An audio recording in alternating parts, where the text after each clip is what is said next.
olá! Olá, pessoal! Meu pai e minha mãe, vamos continuar com a nossa saga e a nossa novelinha contando como que foi a nossa vida no passar dos anos, contexto histórico, impressões do global, impressões globais, sem corte. Você tá vendo que eu tô gaguejando e vai ser sem corte mesmo. Se você não assistiu, volta aí porque a lista tá grande. Vamos lá. Paramos onde? A gente, no episódio anterior, falamos da ditadura. Isso. Do nascimento da minha irmãzinha, querida. 78, tava morando em Santo André. Agora a gente vai dar um salto ou vai continuar nessa história? Não, continua aí. Eu acho que a gente pode, porque aí começou a transformação, né? Pois é, a gente vai falar nesse episódio também da abertura política do Brasil. A gente vai contar um pouco, contextualizar a gente desse ambiente e também falar memórias nossas e falar também disso. Me ajuda aí que você tem... Vamos lá, agora eu ajudo. Olha mais fresca. Agora eu posso participar mais. Então a abertura começou quando? Quando que começou em 84. A emenda Dante de Oliveira, onde perdeu, e ali foi na minha opinião, foi o estopim da abertura e da saída dos militares do regime. Tá? Sim, foi de 84 para 85, né? Então, começou o movimento Direta Já. O nosso vídeo não é de história, a gente tá falando da nossa vida e a nossa impressão. Tá. A gente tá só contextualizando aqui num ambiente e dando a nossa impressão. Tá. Tô lá convivendo com as crises, lá na indústria química de Santo André, fábricas novas, grandes realizações, né? E muito interessado e tal, mas... aconteceu que a gente começou a pensar que o mundo devia ser um pouco maior do que aquela fábrica, né? Então eu queria fazer alguma atividade comercial, de marketing, né? Isso antes de 84? Porque foi a mudança também, a gente mudou em 84. Vou dar um spoiler aqui que a gente mudou para São Paulo em 85. Isso, foi. Uma coisa curiosa, eu não sei se eu já comentei no vídeo, mas eu acho que isso é muito importante falar. Ele tinha, na lata como tinha Rodiazol, chamava, né? Na lata de Rodiazol, tava o nome dele lá, engenheiro químico, químico responsável. Aí tava o nome dele lá, Dmitry Cosma. Né? E meu avô, pai dele, guardava no escritório lá várias latas assim, com o nome dele. Não guardamos, a gente o número do CRQ e tudo isso. Então, e aí esse desejo meu eu coloquei para o pessoal da direção da Roda. Ela falou, eu gostaria de mudar um pouco de função, já faz 7, 8 anos que eu estou nessa função, eu gostaria de fazer alguma coisa que a Roda estava se desenvolvendo muito a área de química fina, né? Então, como eu fabriquei isso, eu gostaria de participar da parte de mercado dessa química fina, de vendas e tudo isso. Então surgiu uma oportunidade, eu fui trabalhar de Santo André no centro empresarial aí em Santo Amaro, né? Que na época estava até começando, ele tinha começado quando eu entrei na Roda, em São Paulo. Sim. E aí eu viajava para variar todo dia. Era uma viagem mais curta, mais agradável. Arrumei um colega logo de cara, um transporte solidário. O Rui Musi, a gente rachava o transporte, um dia sim, um dia não, uma semana sim, uma semana um, outra semana outro.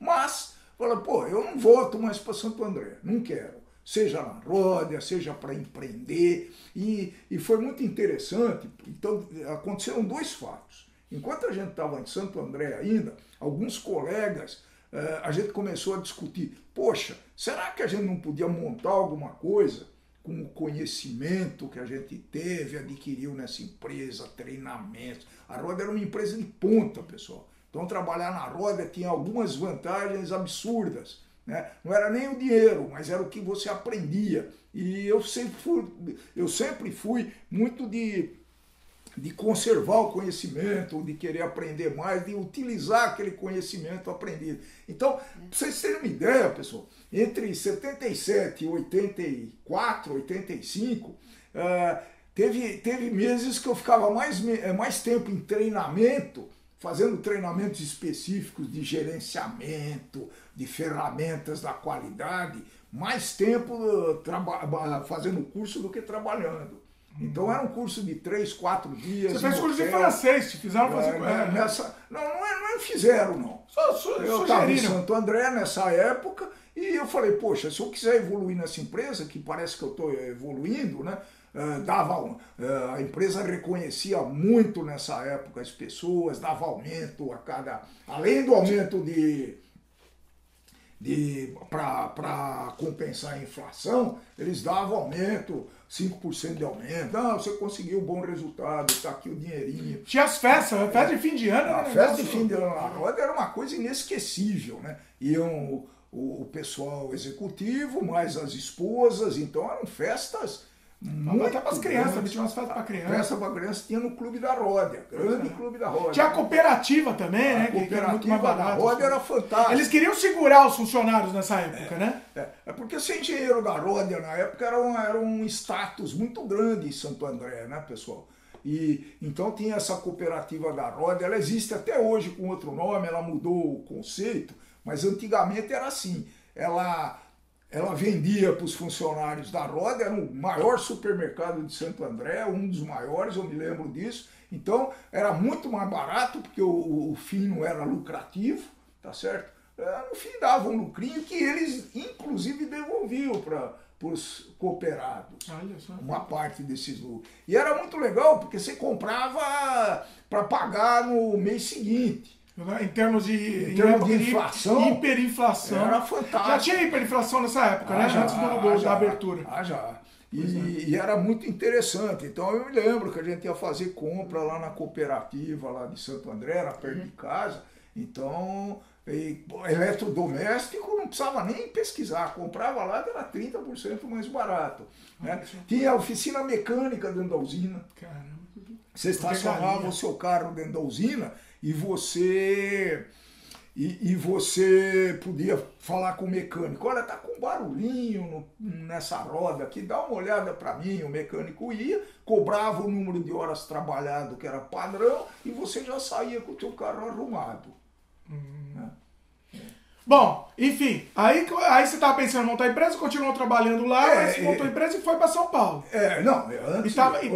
Não montei. É que eu tô querendo acelerar isso. Eu não montei a empresa ainda. Não montou. A gente fazia algumas reuniões com 7, 8 pessoas que tinham esse mesmo interesse. Não sabia que empresa, que a gente ia fazer, como que a gente ia fazer, se a gente sair da Ródia, se não ia sair da Ródia. Então tudo isso era muito interessante, essa nosso futuro. Para vocês terem uma ideia, pessoal, antes de computador pessoal, nós fizemos um curso de computação sem computador. Olha só. O pessoal lá da área técnica de engenharia que deu um curso pra gente. Olha. Eram 10 pessoas que no final do trabalho lá a gente sabia que ia acontecer isso. Então, o primeiro, você sabe melhor que eu, o primeiro TK-85, ele comprou o TK-85, sensacional. E eu aprendi a desenhar, só que desenhar em ASCII, né? Então você tinha que pôr o código lá e fazia cada pixel. Era maravilhoso essa época. E aí você gravava no cartão de fita cassete. Na fita cassete. No gravador de fita cassete. E era muito interessante que você começava a gravar quando você estava quase terminando. Pifava tudo. Você tinha que pôr pra gravar e ficava rezando lá pra gravar. Coisa muito comprida, esquece. Mas um programinha, até a gente fazia programação, bem rapidinho, lá, só pra brincar, né? Então começou o desenvolvimento. A coisa começou aí, viu, pessoal? Esse acho que foi um marco definitivo dessa sociedade que nós temos hoje. Né? E isso não faz muito tempo não, hein? Eu estou falando de 79, 80. Não, isso foi 83. Sim, mas o curso que a gente fazia, eu estava em Santo André ainda.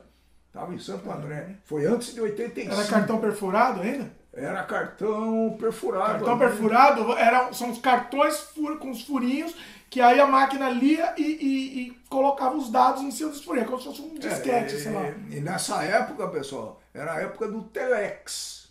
Olha só. Como assim? Telex, a Ródia era uma multinacional, a sede dela era na França, então sempre recebia mensagens, pedidos e novidades por Telex. Sabe o que é Telex, né? Aquele telégrafo. Não, mas ele tinha uma mandava, ele traduzia. Você traduzia e você podia ler, já era uma evolução fantástica. Minha mãe não tá falando muito, ela tá ouvindo, o negócio dela não ouvia a história. E o que é legal é que eu peguei o primeiro fax. Olha só. Aí eu achei um absurdo. Revolução, né? Aí eu achei um absurdo. Como que pode o cara, né, ligar o telefone e passar um desenho, né? É inacreditável. Um desenho, e eu tô vendo o desenho aqui. Isso pra mim era o futuro da história do universo. Isso pra mim, o fax foi o primeiro grande... não foi o segundo, que o primeiro foi lá no Café Solúvel ainda. Que era o quê? A minha felicidade quando o gerente de vendas lá foi para os Estados Unidos e me trouxe uma maquininha eletrônica. De calcular? De calcular. Nossa, uma máquina de calcular. Verdinha e tinha até raiz quadrada, pessoal. É muito impressionante. E é muito legal passar isso. Talvez seja o grande mérito daqui do Dmitry, né? De insistir para a gente fazer esse registro vivo, né? Porque a gente teve uma sorte miserável nessa vida, né? Que passar do telefone, que no Café Solúvel levava às vezes 4 horas para ligar para São Paulo. Nossa, como assim? Você tinha que mandar... pedir a ligação para telefonista. E para falar com o escritório de São Paulo, às vezes levava 4 horas. Nossa Senhora. Então, isso faz quanto? Porque a telefonista ligava de volta. Ah, gostaria de ligar para o escritório e tal. Tá bom. Aí ela ligava. Ela fazia a ligação via aquele... Então, por que demorava 4 horas? Pininho, porque ela tinha fila. Você tinha que ficar lá parado esperando, né? Com o telefone no ouvido. Ficava, né? Ela falou, a previsão é de tanto tempo. A previsão era... Aí ela ligava de volta. Aí ela ligava de novo, quando ligava você atendia. Que interessante. É muito louco isso daí. Né? Então, quando eu comecei a trabalhar, a primeira máquina de calcular, né? Porque engenharia, eu fiz a engenharia com régua de cálculo. Olha só. Que é tudo jurássico, né? Pois é. Não, foi um absurdo. E se você pensar que de 80... Hoje são 20 anos mais 18. Não vamos datar. 40 e poucos anos, pessoal. Olha a evolução que a gente tem. Pois é. Né? Bom, mas e aí? Aí tal, foi pra São Paulo. Eu prometi, temos que cumprir minha promessa aqui que eu falei do tema do vídeo. Eu quero falar um pouco sobre a abertura, a gente vai contextualizando aqui, mas da abertura política também, né? Aí teve a questão do Tancredo, o Sarney assumiu. Né? O Tancredo, perdão. O Tancredo, eu me lembro que foi aquela comoção. Ficou 40 dias, nós ficamos aguardando. Morre, não morre, nasce, não nasce. Então, foi num domingo à noite. A gente tava voltando, acho que já de Mogi. Sim, senhor. Na Ponte João Dias, fazendo o retorninho. Foi muito marcante isso daí, que eu acompanhei com muito fervor, com muita atenção essa época. A gente estava retornando para ir para casa, que a gente morava perto da Marginal Pinheiros lá, Ponte João Dias, aí entrou o Antônio Brito. Outro dia eu ouvi de novo esse discurso aí para lembrar. Sensacional não, né? Triste, mas é muito marcante. Triste, mas foi muito marcante. E, olha, a gente se lembra, era um domingo e era um feriado. Comunicamos que o excelentíssimo senhor presidente da República, Tancredo de Almeida Neves, acaba de falecer no Instituto, não sei o quê. Aí abre, né? Ferrou. E aí foi uma coisa. Porque essa era a esperança, pra molecada, não é vídeo de história, mas essa era a esperança da mudança. Né? Aliás, toda vez que há uma eleição e há uma virada, existe essa esperança. Existe essa esperança. Nunca dá certo. Entendam o que vocês entenderam. Entendedores entenderão. É verdade. Toda vez. Não, isso é história, isso no mundo, né? Acho que não é quando o PT entrou, a gente tinha esperança. Sempre tem esperança. Sempre tinha esperança. Bom, aí assumiu o Sarney, crise absurda, eterna. Não, mas acho que ferrou mais ainda, né? A inflação estourou, plano cruzado. Eu acho que plano cruzado vale um outro vídeo, hein? Porque é muito interessante as bizarrices que aconteceram no plano cruzado. O que a gente fazia. O que a gente fazia. Não conta aí, não, vai para outro vídeo. Porque eu acho que é muito interessante isso. É muito absurdo, é ridículo, inclusive. Então, vamos contextualizar ainda a nossa história, aí depois no próximo vídeo a gente vai se dedicar ao plano cruzado nessa abertura e as bizarrices que aconteciam nessa época, né? Sim. É coisa absurda. Cada solução. Cada solução absurda. Mas não conta, deixa pro próximo vídeo. Vamos continuar então, vamos continuar com o nosso histórico aqui e aí a gente vai para isso. Então, aí eu tava Mudou para São Paulo? Eu já estava mudando para São Paulo, em 85 nós mudamos definitivamente para São Paulo. Sim. Coincidiu a mudança com a primeira viagem que eu fiz à França para estagiar na Roda. A dona Sônia foi lá depois de 15 dias, ela apareceu, aí nós passamos umas grandíssimas férias de umas 3 semanas. Bem na mudança. Bem na mudança, né? E obviamente que as crianças ficaram com Dona Mariquinha, as avós, né? Dona Mariquinha, seu Leônidas, um beijo no coração. E a gente se divertindo lá, não tinha muita comunicação, eu acho que naquela época a gente mandava cartão postal. Cartão postal, era o único jeito de comunicar. Telefone nem pensar. Eu deixei isso só se me trouxesse um bonequinho do He-Man. Tinha que me trazer o bonequinho. Aí trouxeram, eu tenho um bonequinho. Eu tenho até hoje. Eu vou mostrar, vai falando aí que eu tenho uma. Foi a primeira compra que a gente fez, porque. Vai falando aí, vai falando. O rapaz era muito exigente. Né? E foi muito. Ele tem mesmo. Tá fácil aqui pra mostrar. Que veio? Tá fácil aqui, ó. Casa. Trouxeram aqui. Olha aqui, ó. Eu só deixei pra França se me trouxeram. Me trouxeram o He-Man. Tá em francês aqui, ó. Nossa, He-Man, musclor. Em francês chama Muscle. Não, musclor. Musclor. Aí é outra coisa. Olha aqui, ó. Original na caixa aqui, ó. É francês. E também trouxeram aqui, ó. Trouxeram também o corpo, ó. Olha aqui que sensacional. Eu nem me lembro. Francês também. Eu lembro. Olha que sensacional. Isso aqui não tem preço. Cada lugar que ia, comprava lá um bonequinho pra ele, uma boneca pra irmã. Mas voltando, vai. Bom, e aí então, mudamos pra São Paulo? Aí foi o desenvolvimento da vida. O Dimitri tinha 11 anos. Acabou a bateria aqui, como sempre, acaba. Vamos lá, o que a gente estava falando? Eu estava falando que nós mudamos para São Paulo no final de 85, fomos lá fazer o estágio na França, e nessa hora eu já tinha aprendido francês, estava me defendendo bem, e foi muito interessante essa época, né? E sempre com aquele... Aí alguém há de me perguntar, né? E a ideia do empreendedorismo? Pois é.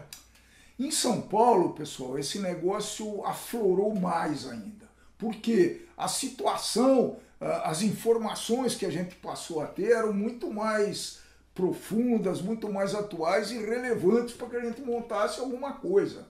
Né? E aí a gente começou a pensar em viabilizar uma empresa, chegamos a montar uma empresa com a gente trabalhando na Ródia. Era eu mais 3 ou 4 colegas. MDM. Marcelo, Dimitri e Marinês. Verdade. Depois entrou outros componentes. Aí teve que não deu o nome assim. Só que essa empresa não decolou e nem poderia decolar. Não era inocência, não, mas a gente contou com esse risco, né? Tentou trabalhar, tentou fazer. Então preparou o campo para a gente ir para frente posteriormente. Né? Muito bom. E aí? Então aí a crise de 90 foi muito importante, né? Você lembra, 85, 90 para um governo já chegou. Muito importante. 90 já foi Collor? Já dá essa transição, quase o Collor, né? Tava quase na época. E a coisa o Collor foi sim, porque foi 89, não é? E as empresas já tinham iniciado o corte de pessoal de uma maneira muito drástica, né? Era simplesmente assim, não, você tem que cortar 30% do pessoal. Mas não interessa, tem que cortar e pronto. Determinação, atende-se e pronto. Então, mais ainda a gente ficou muito... Sabia que esse negócio não ia acabar bem. Se a gente ficasse confortável na nossa rodiazinha lá, com grandes conhecimentos, com importância. Eu era o Dimitri da Ródia. Dimitri da Ródia, é o sobrenome, é Dimitri da Ródia. Chegava, ninguém fazia a gente esperar, era um negócio muito de grande, como se diz, de grande prestígio, né? E dava uma satisfação pessoal imensa. Não seja o seu sobrenome, não seja o nome da empresa, não faça isso. Porém, a gente com outros colegas, né, continuou aquela procura de fazer alguma coisa, de empreender. Então, chegamos a fazer com o Tito cesta básica. Cesta básica, eles queriam fazer. Não tinha, né? Não existia isso. Eles começando. Eles queriam desenvolver um projeto de venda de cesta básica. Essa época, a gente fazia reunião com o Tito, que trabalhava na mesma área que eu, na Ródia, né? E a gente ficava tomando uma bebidinha em casa, uma cervejinha, um uísque. Não, porque ele não bebe muito. Eu ficava bebendo uísque e tal, e conversando. montamos uma empresa de cesta básica e a mãe dele, em Jaú, começou a vender. Ah, é? Dona Mira, grande saudade. Ah, efetuou. Sim, compramos o material, compramos caixa, viabilizamos essa empresa. E aí? E aí a gente não estava se dedicando, o Tito na roda, eu também, ia deixar para a mãe dele. A gente chegou aí várias vezes lá para Jaú. Coitada da mãe, né? Coitada da mãe dele. Mas acabou tudo bem, o material que sobrou ela distribuiu para empresas, para sociedades beneficentes. Não deu por causa disso, ela não conseguiu dar conta, e não estava dando... Exatamente. E chegamos a contatar. A vida, assim, a vida. É bom que bate a cabeça e vai para a próxima. Mas muito bom. E aí acabamos lá, então, e agora? O que vamos fazer aqui? Então foi interessante que nós tivemos uma ideia que eu me lembrei agora. A gente teve uma ideia do Uber naquela época. Sim, senhor. Conversando, e a gente pensou o seguinte: olha, pessoal, por que a gente não começa com transporte solidário? Celular, se não me engano, estava começando nessa época, aquele grandão, quando a gente comprou esse celular. Então, como é que a gente podia fazer? Nós chegamos até a contatar alguém que tinha feito, eu não me lembro como é que eram aqueles grupos específicos, que hoje são os grupos de WhatsApp, mas tinha grupos bem específicos, de químico, de engenheiro. Mas hoje, como é que era o contato? O contato era pelo computador, daquele verdão ainda. Ué, mas já tinha, não tinha internet? Hoje você tá misturando aí, tá misturando a história aí. Um pouquinho. Avançou. Eu atropelou. Mas de qualquer forma a gente teve uma ideia de fazer alguma coisa controlado por internet, controlado por celular, sobre transporte solidário. Entendi. Entendeu? A gente teve alguma... Não adianta nada você ter uma ideia sensacional se você não efetuar ela, né? Então tá aqui a prova. Hoje existe a Uber. Tá vendo? Olha lá, ia ser o dono da Uber. Não faz mal. Não faz mal. A vida. Não faz mal, é assim que funciona. Eu também já tive umas milhões que também fizeram a mesma coisa, também acontece. Então, o que acontece? Em 90, com a crise muito arraigada, muito forte, a gente imaginou que um dia ia acontecer com a gente também, ser dispensado. Então essa era a meta, a gente enxergou isso daí. E eu me lembro que na época muita gente chegava na minha sala, essa empresa é isso, essa empresa é uma porcaria, essa empresa eu não gosto, o cara não sei o quê. Ô fulano, deixa eu ver o teu currículo, por favor. Não tenho. Então sai, por favor, me deixa trabalhar aqui que eu ganho mais. Verdade. Então a Rodia lançou aquela demissão voluntária na época. Então o meu sócio, que até hoje o Tito, assumiu a demissão voluntária, que era ganhar alguns anos de salário, outros benefícios, plano de saúde, não sei por quantos anos. Então muita gente saiu da Rodia nessa época, demissão voluntária. Você chegava lá e falava: olha, muito obrigado, foi um prazer, mas eu estou saindo. Então aí começou a nossa saga de empreendedor, né? Pausa, vai ficar para o próximo vídeo essa história. Você vê que eu tento puxar o assunto, mas a conversa sempre acaba indo para outro. Então não vou nem prometer o que vai ser o próximo vídeo. Vamos conversar e vamos ver o que vai dar. Eu estou falando na crise, então, estamos durante a crise, ditadura não tem mais. Aqui nessa história abriu. Estamos na abertura política. Estamos no Collor. Já estamos no Collor, não? Acho que sim. E eu falei que a gente ia falar negócio da época da crise, do plano real e tal. A gente falou um pouquinho, mas a gente tava pensando em fazer alguma coisa separado. Né? De repente a gente faz talvez a gente faça separado. A pedidos, fazemos aí uma série, o plano cruzado. Não sei se é série, fazer um vídeo falando sobre isso. Porque eu acho que é uma coisa tão interessante que talvez seja separado dessa nossa novela aqui. Tá? Tá bom. Então é isso, não sei. A gente tá discutindo ainda, meus queridos. O que for, vai. É isso. Vamos voltar em breve. Gostou do vídeo? Dá um like pra gente. Comenta, diga o que você tá achando da série. Se inscreva no canal se ainda não se inscreveu. Clique no sininho de notificações. Valeu e até a próxima. Vamos gravar na sequência aqui.